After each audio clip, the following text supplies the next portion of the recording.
Assalamualaikum warahmatullahi wabarakatuh. Perkenalkan, nama saya Tia Monika Sari dengan NPM C1B023076. Di sini saya akan menjelaskan dua materi, yaitu aset tetap sumber daya alam dan aset tak berwujud, dan materi selanjutnya akuntansi piutang. Pertama, apa sih aset tetap? Aset tetap merupakan sumber daya yang memiliki tiga karakteristik, yaitu memiliki wujud ukuran dan bentuk yang tetap, digunakan dalam kegiatan bisnis dan tidak untuk dijual kepada konsumen. Aset tetap meliputi tanah, pengembangan tanah, bangunan, dan peralatan. Contohnya ada mesin, perabot, dan peralatan lainnya. Contoh-contohnya ada tanah, gedung, peralatan, dan depresiasi. Selanjutnya ada beberapa faktor dalam perhitungan depresiasi, yaitu pertama harga perolehan atau cost, seluruh biaya yang terjadi untuk memperoleh peralatan dan membuatnya siap untuk penggunaan yang dimaksudkan. Yang kedua ada umur ekonomis atau masa manfaat, estimasi masa manfaat yang diperkirakan berdasarkan kebutuhan untuk perbaikan, masa pelayanan, dan ketentuan untuk daluarsa. Yang ketiga ada nilai residu, yang dimana estimasi nilai aset pada akhir umur ekonomisnya. Ada metode depresiasi yang bertujuan untuk memilih metode terbaik yang mengukur kontribusi aset ke pendapatan selama umur ekonomis.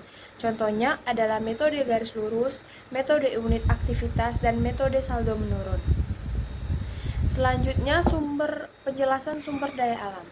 Sumber daya alam adalah terdiri dari pepohonan yang tumbuh dan sumber daya yang diambil dari tanah atau bumi seperti minyak, gas, dan mineral. Pepohonan yang tumbuh dipertimbangkan sebagai aset biologik berdasarkan IFRS. Dalam tahun sebelum mereka menghasilkan, nilai aset biologik yang dicatat disesuaikan ke nilai wajar pada setiap periode. Ada dua sumber daya alam dibagi menjadi dua. Yang pertama, menurut IFRS, yaitu mendefinisikan industri ekstraktif seperti bisnis-bisnis yang terlibat dalam menemukan dan mengambil sumber daya alam yang terletak di atau dekat bumi, kerak bumi. Harga perolehan, yaitu harga yang dibutuhkan untuk memperoleh sumber daya dan mempersiapkannya untuk digunakan. Yang kedua, ada depresi, yang dimana alokasi harga perolehan menjadi beban dalam cara yang rasional dan sistematis selama masa manfaatnya sumber daya itu.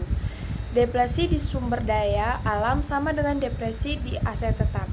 Selanjutnya, perusahaan umumnya menggunakan metode unit aktivitas, dan depresi umumnya merupakan fungsi unit yang diekstrak. Selanjutnya, aset tak berwujud. Aset tak berwujud adalah hak istimewa dan keuntungan kompetitif yang tidak memiliki substansi fisik. Aset tidak berwujud dikategorikan memiliki umur terbatas dan umur tidak terbatas. Jenis-jenis umum aset tidak berwujud seperti copyright atau hak cipta, franchise atau lisensis, trademarks, and trade names atau merek dagang. Selanjutnya, saya akan menjelaskan materi kedua, yaitu akuntansi piutang. Apa sih akuntansi piutang itu?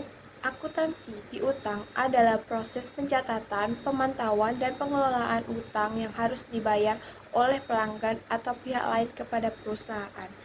Ini melibatkan mencatat piutang, memantau pembayaran, menagih utang yang belum dibayar, dan melakukan penyesuaian jika ada piutang yang tidak dapat ditagih.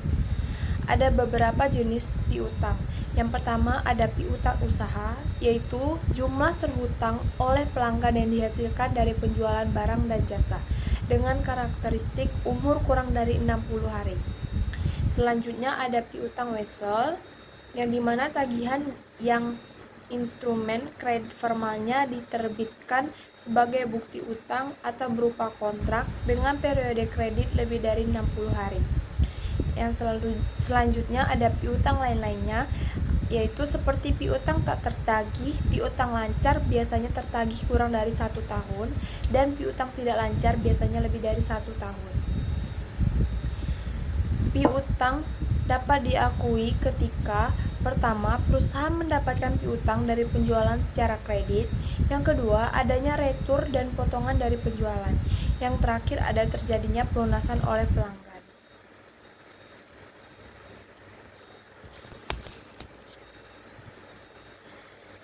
Selanjutnya, ada penghapusan piutang. Dengan metode penghapusan piutang langsung adalah ketika perusahaan menghapus piutang yang tidak dapat ditagih secara langsung dari akun piutangnya, begitu piutang tersebut dianggap tidak dapat dipulihkan. Itu saja yang dapat saya sampaikan. Jika ada salah kata, saya minta maaf. Saya akhiri. Wassalamualaikum warahmatullahi wabarakatuh. Terima kasih.